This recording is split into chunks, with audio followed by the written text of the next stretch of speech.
Assalamualaikum dan salam sejahtera. Bersama saya Aidil Zahruddin di Buletin Dedek.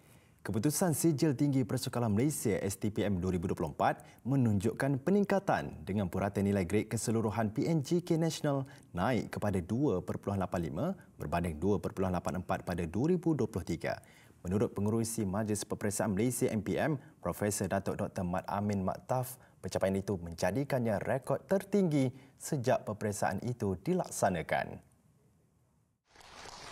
Seramai 1,266 orang calon atau 3.06% calon telah mendapat PNGK 4.0. Bilangan calon ini telah meningkat seramai 150 orang calon berbanding tahun 2023. Syabas dan tahniah sekali lagi. Beliau berkata demikian pada Majlis Pengumuman Keputusan Peperiksaan STPM 2024 siang tadi.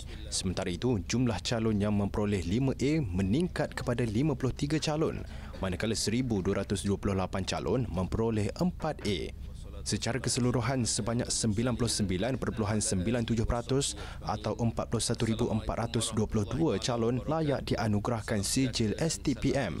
MPM turut memilih 20 pelajar STPM terbaik kebangsaan mengikut kategori tertentu untuk menerima wang tunai bernilai RM1,000, pelak penghargaan serta sijil daripada MPM.